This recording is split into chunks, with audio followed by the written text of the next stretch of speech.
संतोष देशमुख अमर रहे म्हणा। अमर रहे, अमर रहे, हम तुम्हारे साथ हैं। पंकजा तैसे मुंडे तुम आगे बढ़ो, हम तुम्हारे साथ हैं। अरे मनोज जरांगे पाटलाचं करायचं काय? अरे मनोज जरांगे जातीय तेढ निर्माण करणाऱ्या व्यक्तींचा, जातीय तेढ निर्माण करणाऱ्या व्यक्तींचा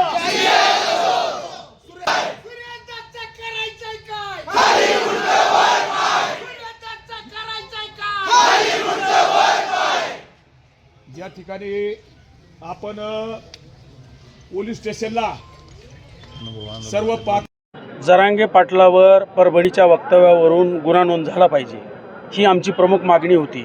आता इथं ठाणे अंमलदारांनी तो गुन्हा नोंद करून घेण्याचं आम्हाला आश्वासन दिलं आहे आणि ते काम चालू आहे।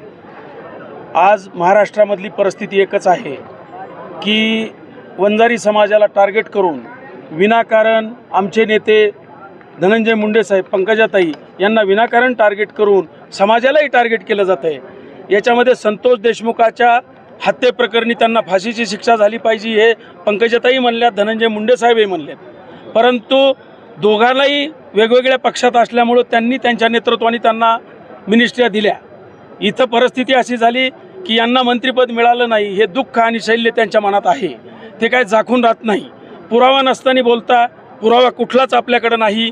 आमच्याकडे पुरावे आहेत, परंतु आम्ही आज बोलणार नाहीत, याच्यासाठी बोलणार नाहीत की समाजामध्ये तेढ निर्माण होती। आणि मी देवेंद्र फडणवीस साहेबाला एकच आव्हान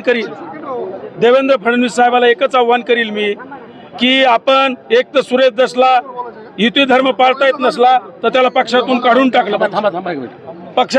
टाकलं पाहिजे, ही आमची प्रमुख मागणी आहे। की तुम्ही देवेंद्र फडणवीसाचं ऐकत नाहीत, अजितदादावरही टीका करताय, तुम्ही शिंदेवरही टीका करताय, तुम्ही कोण लागून गेलात?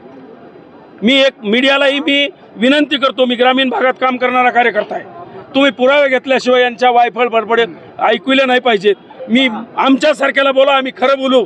तुम्हाला जर आणखीनही माणसं बोलायला मिळत नसले मीडियावाल्याला, तर आमच्यासारखे ग्रामीण भागामध्ये परिस्थिती वेगळी आहे आणि तिथं मुंबईत बसून या मिनिस्टरकडे जायचं, दिवसात वेगळं बोलायचं, संध्याकाळी माफी मागायची, ही परिस्थिती चालू आहे। मला एक सांगायचं आहे, या तालुक्यामध्ये खरंच भ्रष्टाचार नाही? वाळूचं काम, सिंदफणाच्या वाळूचं काम कोण करतंय?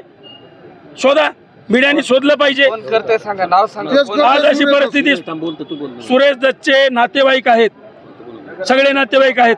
आज अशी परिस्थिती आहे, तुम्हाला सांगतो, रेशनचा कारभार कोण करत होतं त्याच्यामध्ये माणसं पकडले। आज अशी परिस्थिती आहे की सगळ्यात महत्त्वाचा मुद्दा, आपण एक हे इथं नगरपंचायती तिन्ही त्यांच्या ताब्यात आहेत। आज अशी परिस्थिती आहे। अण्णा, मला एक विनंती करायची, तुम्ही ज्यांना भ्रष्टाचारावर आरोप करतायत आणि ज्यांना भ्रष्टाचारी म्हणतायत, तुमच्याकडे पुरावे नाहीत। मी एक मागणी करतो, पाण्याचं पाणी, दुधाचं दूध झालं पाहिजे।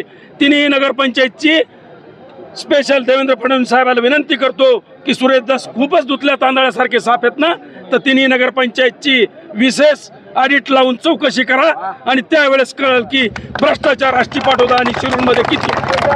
मला